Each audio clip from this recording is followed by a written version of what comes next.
আসসালামু আলাইকুম, বিসমিল্লাহির রহমানির রহিম। সবাইকে স্বাগতম আমার চ্যানেলে। শুভ সকাল। এখন ঘড়িতে 9টা বেজে গেছে। আমি তো রান্নাঘরে এসেছি অনেকক্ষণ আগে। রুটিটা বেলে নিয়েছি, মানে সিদ্ধটা রুটি বানাবো, আলু ভাজি। এই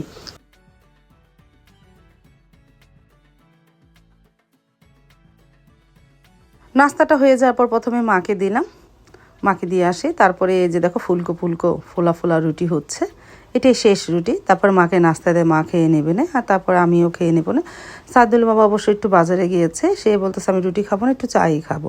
আমি রান্নাঘরে চাটা বসিয়ে রেখে এসেছি, বাজার থেকে আসলে তাকে দেবো না। তারপরে তো তাকে চা দিলাম। সাদুল বাবা প্রায় আধা ঘন্টার মধ্যে চলে আসলো। বাজার থেকে শুধু 2টা মুরগি এনেছে, দেশি মুরগি, আর একটু দুধ এনেছে, এই আর কিছু না। আর সাইদুল উঠেছে, বলতেছে একটু পরে খাই। সাইদুল বাবাকে বিদায় দিয়ে আমি নাস্তা খেতে বসে পড়লাম, সাথে ডিম পোস, আলু ভাজি আর পাটিসাপটা পিঠা গতকালকে। তারপরে নাস্তা করে নিলাম, তারপরে সাইদুলকেও দিই নাস্তা খেতে।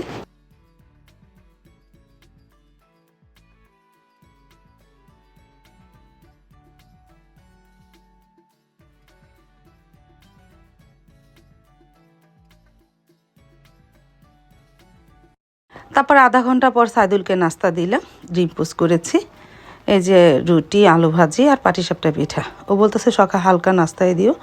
নাস্তা খাওয়ার প্রায় ঘন্টাখানিক পর আমি একটু বের হলাম, প্রায় 11:30টার দিকে। এই সাইদুলকে নিয়ে একটু শ্রীনগর যাচ্ছি। সাইদুল টুকিটাকি কেনাকাটা আছে, মনে করলাম আর ঢাকা কেন, শ্রীনগর থেকেই কেনা যাবে। তারপরে যাচ্ছি অটো করে শ্রীনগর।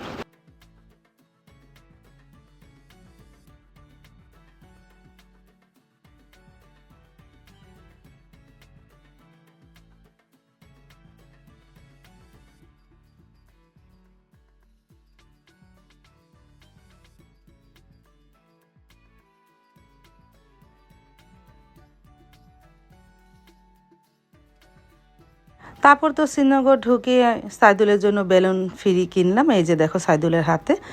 আর পুটিংয়ের একটা বক্স, এই টুকিটাকি কিছু কেনাকাটা। আর এখানে এসে সাইদুল বলতেছে আম্মু আসো গরম গরম জিলাপি খাই। তারপরে এই যে গরম গরম জিলাপি তুলতেছে, এই গরম গরম জিলাপি নিয়ে যাবে সাইদুল বাসায়। তারপরে এই ভাইয়া খুব সুন্দর করে জিলাপি পেস্ট দিয়ে সুন্দর করে জিলাপি বানিয়েছে, সেটাও তোমাদের সাথে শেয়ার করলাম।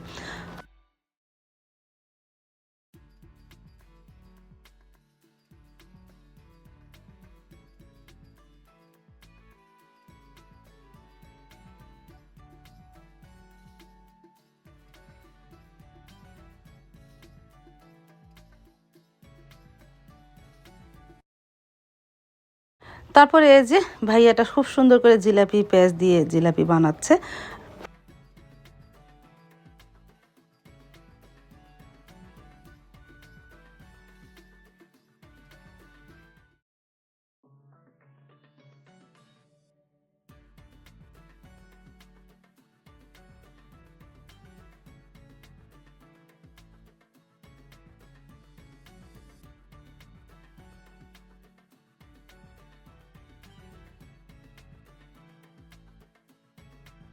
তারপর তো চলে আসলাম এম রহমান মার্কেটে। এটা শ্রীনগরের ভালো বড় মার্কেট, অনেক কিছু পাওয়া যায় এই মার্কেটে। পাঞ্জাবি কেনার জন্য চলে আসলাম, অবশ্য সাইদুলের জন্য না। সাইদুল যেখানে থাকে সেই ওইখানকারই এক ভাইয়ের পাঞ্জাবি কিনে দিতেছে। তারপর তো যে জিলাপি কিনে নিয়েছিলাম সেটা এনে সবাইকে দিলাম। মচমচা ছিল আর গরমও ছিল, আলহামদুলিল্লাহ ভালোই লেগেছে। সবাইকে বলতেছে খুব মজা হয়েছে।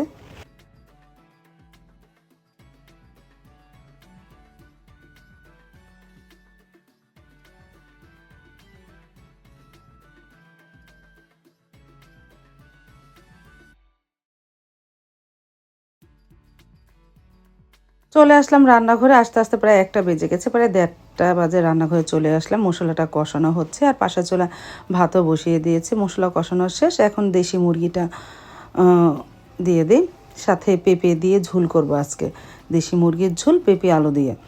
তারপরে সাইদুল বাবা নাড়া দিতেছে, আর এদিকে ভাত তো প্রায় বসিয়েছি, এখন তুই বলক আসেনি, আমি অন্য অন্য কাজ সারি।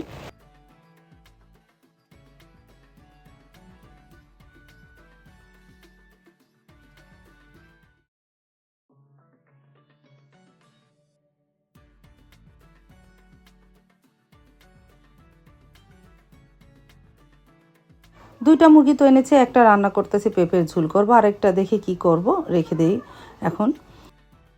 আর এদিকে মাংসটা ভালোভাবে কষানো হয়ে যাওয়ার পর পেঁপে আর আলু দিয়েছি। এখন পেঁপে আলু দিয়ে আরও কিছুক্ষণ কষায়, পরে আবার পানি দিব না। আর এখন তুই অনেকটাই শক্ত, দেশি মুরগি তো অনেকটাই শক্ত থাকে।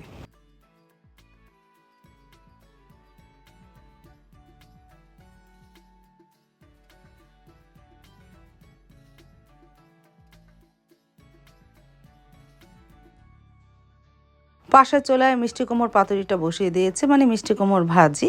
অনেকটাই পানি উঠেছে, আস্তে আস্তে ভাজিটাও হোক। তারপরে তো ভাজি ভাত হয়ে গেল, বেজে গেছে প্রায় 2টার মতন। এই যে পানি দিয়ে দিয়েছিলাম, মুরগি গোস্ত আস্তে আস্তে হচ্ছে। পেঁপেটা আরেকটু সিদ্ধ হলে তারপরে হয়ে যাবে।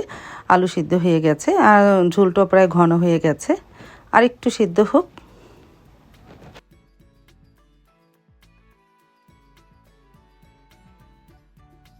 অবশেষে হয়ে গেল আমার পেঁপে দিয়ে দেশি মুরগির ঝোল।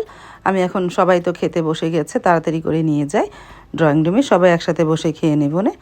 তারপরে এই যে খেতেও বসে পড়লো সাইদুলের বাবা, আমি। তারপরে সাইদুল বলতেছে আম্মু একটু পরে খাই, ওই যে জিলাপি খেয়েছে না, বলতেছে একটু পরে খাই। ওই যে সাইদুল বসে আছে।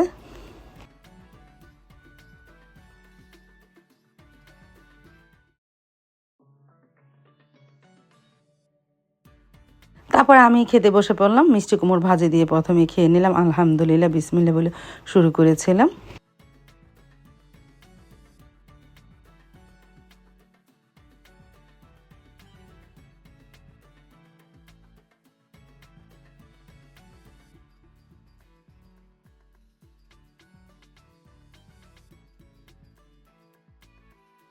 দুপুরে তো খাওয়া দাওয়া হয়ে গেল। সাইদুলের এক বন্ধু পিঠা নিয়ে এসেছে, এটা হলো মুগশোলা পিঠা, আর একটা হলো পাকন পিঠা বলে।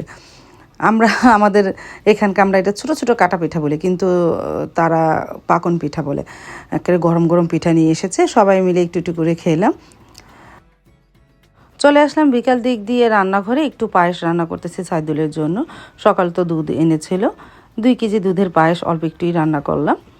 চাল দিয়ে দিয়েছে, আস্তে আস্তে ফুটুক, পরে চিনি দিব না। আমি বললাম একটু খেজুরের গুড় দিব, বলতেছে না চিনি দিয়ে করো।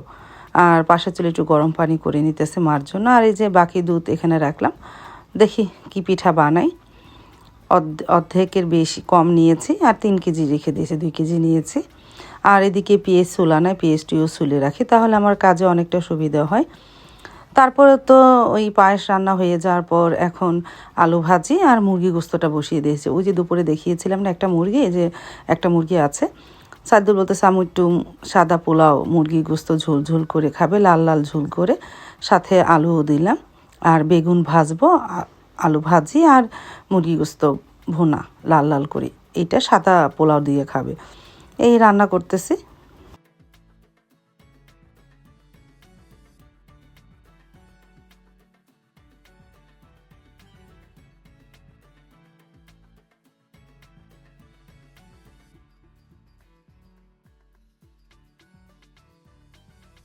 আর এই যে বেগুন কেটে একটু হালকা ভিজিয়ে রাখলাম, পরে লবণ আর হলুদ মেখে নিব নে।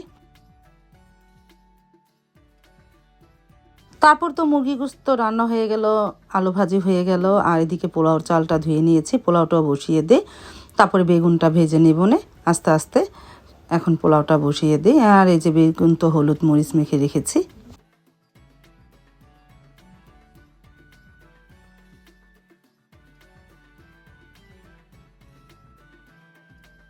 পোলাওটা তো ভাপে বসিয়ে দিয়েছি, আর খেতে খেতে অনেক দেরি। আজ তাহলে এই পর্যন্ত, দেখা হবে আগামীকালকে নতুন আরেকটা ব্লগ নিয়ে।